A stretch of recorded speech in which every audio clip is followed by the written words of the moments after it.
Some of the records on our program are awe-inspiring. Some are incredibly bizarre. And unfortunately, some can turn deadly. Australia, the land down under. It's a place where animals are supposed to bounce, not automobiles. But here in Calder Park in the city of Melbourne, skipping cars like stones is just good, clean Saturday night fun. Well, you have a nice day. For full-time businessman, part-time thrill seeker Graham O'Brien, there's no better stress buster than a few laps at 100+ miles per hour in his custom racing '88 Ford Falcon. Graham is 50 years old and has been racing for 6 years. He's been married for 10 years to wife Ann and has 2 stepdaughters and 4 grandchildren. That's all right. Thank you very much. Bye-bye. Ann, who works with Graham during the week at their refrigerated trucking business, usually avoids the racetrack. It's just too hard on her nerves. But fate brought her trackside the day Graham entered the Guinness Book and nearly lost his life. Keep your eye on Graham's car. It's the blue one on the left, and it's traveling at 130 miles an hour. Watch what happens in a matter of seconds.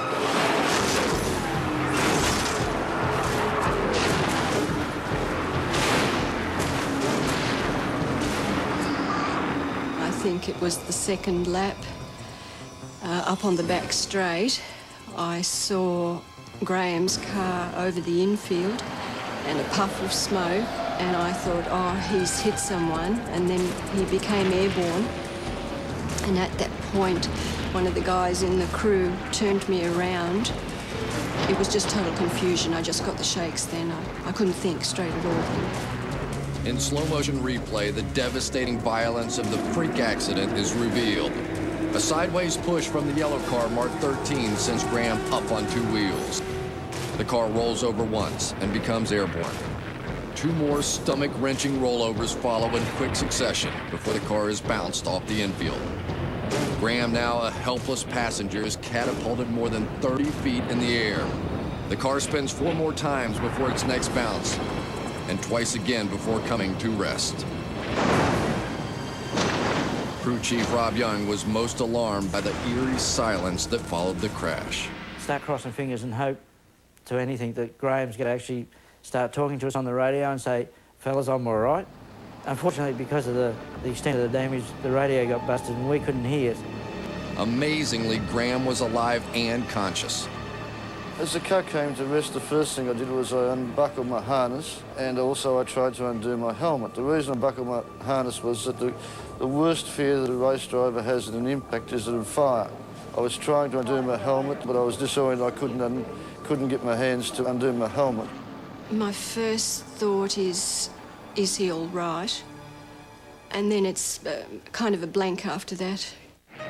Graham was pulled from the mangled heap of metal and rushed to a nearby hospital. Graham's diagnosis was as amazing as the events surrounding the crash itself. Other than a black eye and a stiff neck, Graham survived the world's most extreme racing rollover without a single scratch.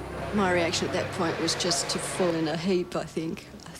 I had tears rolling down my face at that point with relief that he was all right. Not only was Graham okay, he had entered the Guinness Book by rolling his car 9 times, more than any other car in racing history. How is it possible to be up walking around 2 days after the world's most extreme racing rollover? Some credit goes to the custom roller cage, more than 131 feet of steel tubing that forms a protective cage hidden just beneath the vulnerable Ford Falcon body. But Graham says it was his safety harness, the most basic of precautions, that really saved his life.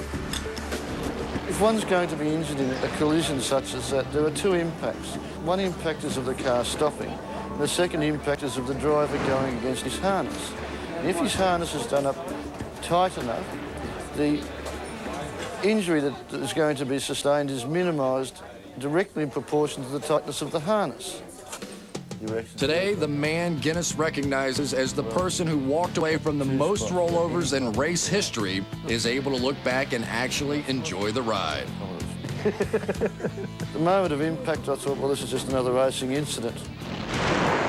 Then when it started to go skywards, I thought, this is extremely unusual. Then when the car started to spin, I thought, hell, this might hurt a little. And when the car came to rest on its side, I thought, thank goodness this is over. What a great story. Stay with us.